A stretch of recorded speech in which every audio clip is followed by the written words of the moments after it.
Here is an example of how to use the BX Map activity with learners. The first thing to start with is a circle in the middle. This is where you place a drawing or picture or word about the event that occurred just before behavior.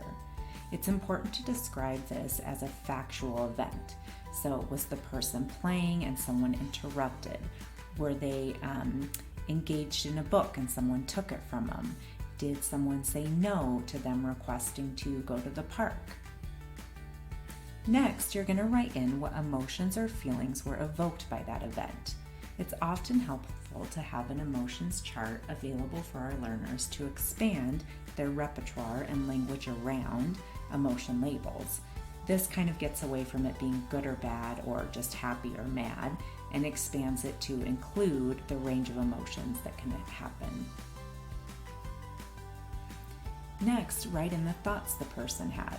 This can be tricky for some learners to attend to their thoughts or to understand that their brains actually talk to them and give them information. So write down thoughts they might have had like, oh no, or did their brain make a sound like, ugh, that's not fair. What kind of things were their thoughts saying to them?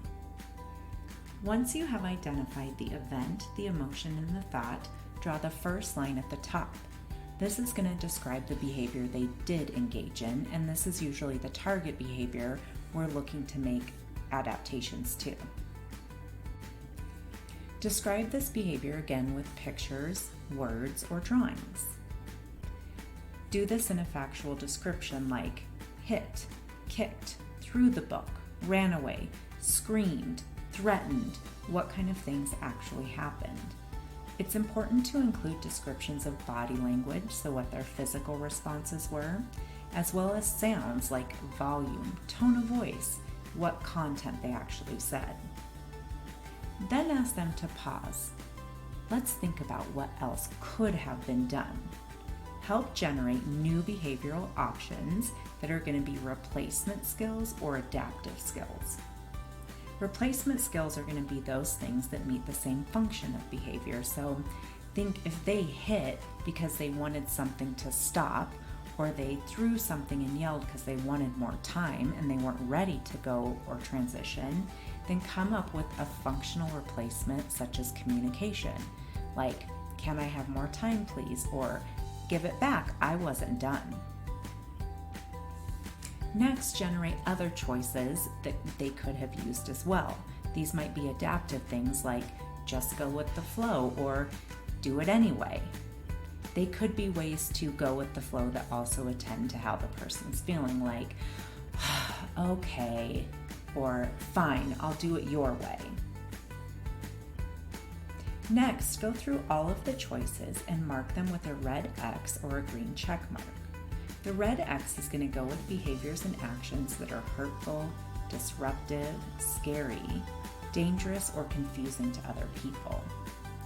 Green behaviors are going to be those that are helpful, kind, safe, and help others understand what you want and need.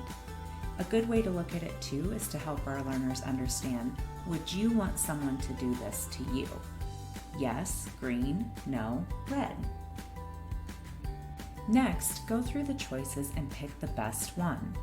This is where you can add in some advanced learner skills like the value-driven compass. Once you've selected the best choice for your learner, practice it. This is a really, really important step because talking about behavior, writing about behavior, drawing about behavior is very, very different than doing it. So practice is really important. Stay tuned for more activities from BX to help cultivate pro-social and value-driven behavior for your learners.